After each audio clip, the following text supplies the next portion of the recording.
The first thing, probably the topic that people were most interested in, from what I could see, was structured dividend capture. Mhm. So there was just a few follow-up questions there, Matt. You did kind of answer this already, but I'll ask it to you again. With the structured dividend capture approach, there is still the risk that the shares drop by a significant amount in the week that we are waiting for the option to expire. Can you really compare it to a cash position? That is a fine question. There is some risk that a given share could. So we have a basket of these securities, and the probability of any one of these securities falling. These are not terrible businesses. They are sustainable businesses, generally with growing earnings and cash flows. So there is potential for market fluctuation or a macro fluctuation. But typically, we're able to really get in and out of these very quickly, and we're picking up premiums along the entire way. So, as I mentioned, if a 10% drop is a large drop in a security, but if we're able to pick up 5% as something's taking a large drop, we're able to maintain a pretty consistent cash level. So we haven't seen this majorly impact things. And I think if you look at the backtesting graph, we do have some longer versions where we show there are some quarterly dips, but it is in and out, it is highly liquid. We are in and out of cash very quickly, and typically our cash pool is growing. And if we over a short period of time experience a 5 or 7 or 10% decline in the cash, it comes back very quickly. This is a very good long-term strategy to have in place, and allows us to keep, but it truly is cash. I mean, we are allocating our cash into this position, and over the course of a couple of quarters, we expect to be getting teens returns on our cash. So it sounds as though you can't obviously rule that stuff out, but it's the strategy is to consistently do it and do it across a basket of opportunities and keep doing it, and the averages kind of work themselves out.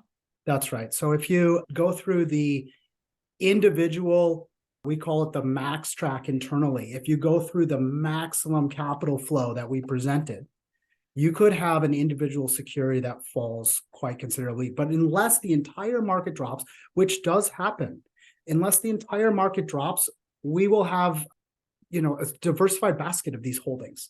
And we usually are involved in, say, 4 to 10 at a given time. So an individual security won't have an outsized impact. If one security falls or even half of them fall, we usually are still breaking even or even making money.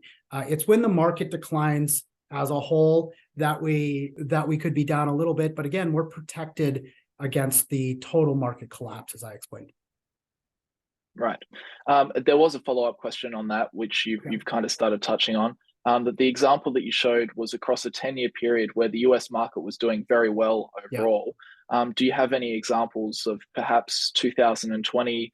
How would that strategy fare when there are losses in the S&P or there's a big market downturn? Yeah, so that's a great question, and it's common. Internally, we are constantly trying to get more data. In fact, Nadiv spent weeks and weeks this summer just trying to clean up the data that we had. And we have gone over extended periods.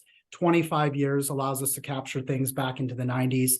But what happens is we're missing so much data that we end up replacing it, and then it becomes we're a little less confident in the final result. So what we've shown here, we're very confident, but of course, we understand this is during a bull market. So when we look at 2020, we do see that we experienced decline during those times. So March 2020, the entire market comes down. We just don't fall quite as much, and we are comfortable with that. By the way, as the shares come down, it's worth noting we sell a call, and if we don't sell out of the position, we can go and sell another call. So in a way, instead of getting 3 payments coming in, we ultimately receive 4 or 5. We're also patient in sort of letting these positions breathe. So if something dropped significantly, we would look at the business a little bit and say, is this really temporary? Maybe we can just wait for another week and we can get out at a more attractive price. So we do see that in the instances where the entire market is coming down, we do see a decline. It's just not as significant as the market. And over time, this is adding considerably to our portfolio. And by the way, this has only been in practice for about 2 years. So we expect this to help accelerate some of the future returns. Another question on structured dividend capture was the backtesting seems quite promising. How has it performed over the last 12 months that has been implemented into the fund? And is the risk return profile still worth it with 1 to 3 month T-bills above 5% right now? Yeah, that's a very interesting question. So, as interest rates go up, we start to earn a more attractive rate on our cash, but we have to trust the data and the analysis. So we don't expect this to be extremely consistent throughout the year, but over a couple of quarters, we do expect that this return is going to be fairly accurate. So of course, if we're able to extract sort of teens return and maybe very attractive teens returns from the market, the opportunity cost of not doing it and earning just 5% would cost us, 8 or 13% to the cash holding of our fund. And the cash in our fund, as value fund managers, we often have many millions in cash. We could have 20 or 30% of our portfolio in cash. And so now we have a strategy where we can put this cash to work, continue getting gains out of this cash, and be really comfortable holding on for the long term. So this is quite attractive. We're monitoring it very closely. We're working on backtesting. We're actually modeling out all sorts of different scenarios now. We're trying to really fine-tune this and enhance in a very structured, non-emotional, unbiased way. We're trying to get almost a recipe that we just simply follow, and it delivers over time these nice returns. What would the returns for the fund look like after taxes? Okay, great question. So when we do the structured dividend capture, these are unfortunately treated as short-term capital gains. So unless you have money in a qualified account, a lot of you have funds with us, assets from IRAs and other qualified. Those, of course, are not taxed. They maintain their beneficial tax treatment. However, on cash, this flows through as short-term capital gains, and you'll be taxed. It just comes through the K-1s. Any tax liability will come through at a short-term capital gains rate. For some and many LPs, that may be higher than they would like. When folks get into the 40 or 50% range, it is high. However, we're not going to leave this money on the ground when it's available just because we have to pay taxes. So for us, we look at this as a very nice way to just reach in for a moment and grab a dividend. A lot of times we're talking about this over a 2-week period, but technically we might own the shares for just 5 days. And during that process, we're picking up dividends and premiums. So this is taxed higher than we like. The infinite compounders are the ideal tax scenario. They keep growing. There is no taxable events. It is completely untaxed until we liquidate a holding. But unfortunately, on this, if we're returning 15% and somebody is taxed at 30% plus, they may have to pay a little bit of that in taxes. And if it's onerous to anybody, you can always redeem a little bit to pay your taxes. Although keep in mind, if we have a 20% position in the fund, if we earn 20% on that, it's just 4%. If you're in the 50% tax bracket, it's 2%. The amount of taxes relative to the balance of an account is pretty low. So hopefully it isn't too difficult for anybody to come. Okay, cool.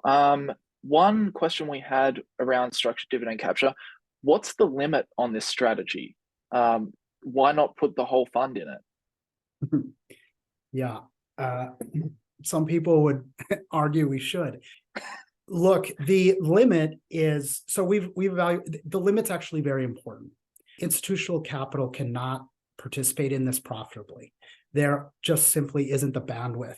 But there are a lot of securities we can look at, as I mentioned, 40 to 50 per quarter that our analysis is revealing to us, that our technology is providing to us. in each of these, many of these are multi-billion-dollar firms. So we can easily put $1 million or $2 million into these over a short period of time.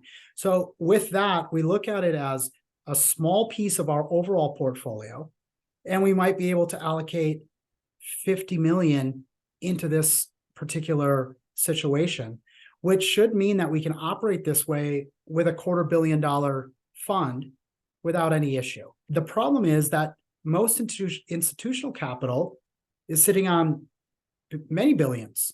And so this won't move the needle for them. And fortunately for us, they don't participate in this space at all. I actually brought the original structured value practice to Goldman over 15 years ago, ran a little analysis, saw what we could do, and it wasn't of interest. It wouldn't move the needle. We determined we would make about 30 or 40 million a year, and that just wasn't worth making the investment from an institutional banking perspective. But for a small, nimble fund like us, for individual investors like many of you, it is extremely attractive. It's extremely lucrative. As many of you know, you're doing this kind of thing individually. Many participants in the fund have assets in the fund and then are also practicing with this, enjoying this process and making a lot of money. So this gives us an opportunity.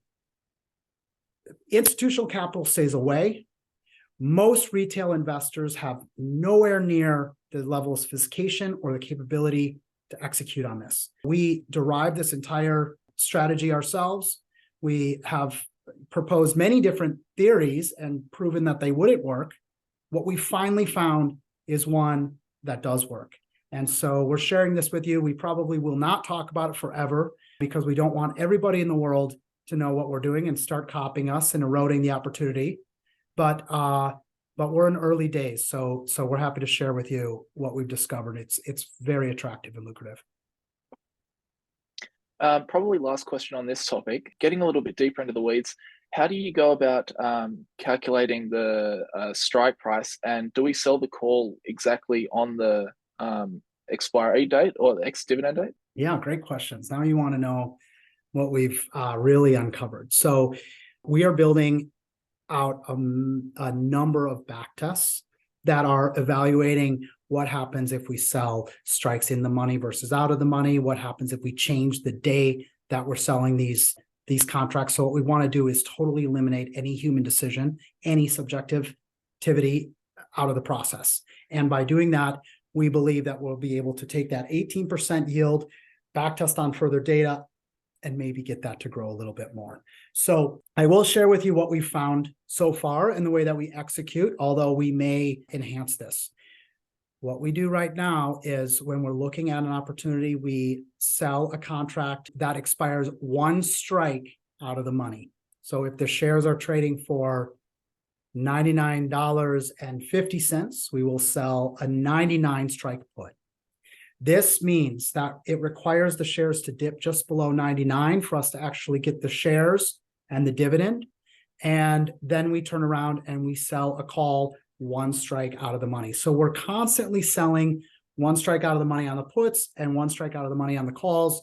And then if we, for some reason, don't exit, we can sell a repeated call. The other question about the timing of when we write these, it's interesting to note that these puts and calls can be executed prior to expiration, but the purchaser has paid a time value. So typically they hold till expiration to find out the true outcome of the contract before they make their decision. But certain purchasers of the contract, maybe they get a margin call, maybe something goes on in their own situation, they can put the shares to us early. If there is a large dividend, so when we get the shares, we know when the dividend date is, we know the date of record, we know when we can have the strike price pending for an existing sale. We don't actually need to wait for the dividend to be, for the ex-dividend date or for the dividend to be paid. However, if we sell with a strike too far in the money, the counterpart will execute that contract. They will take the shares from us prior to the ex-dividend date, which means they will take the dividend. So when we get the shares, we are often selling, we're actually writing contracts on the weekend. So we're putting in all our orders where the markets are closed. So on a Saturday or Sunday, we will look at what shares were put to us and when those ex-dividend dates are and when we can arrange strike prices, and we will write them, but we will write them out of the money. And we will write them with a price that's above the current market price. So we will let the volatility get us a better IRR on our return. And over a day or two, quite often, then somebody will purchase those shares, and maybe the ex-dividend date hasn't passed yet. So what happens is, if the shares were to climb above the strike price significantly, those shares could get pulled away from us.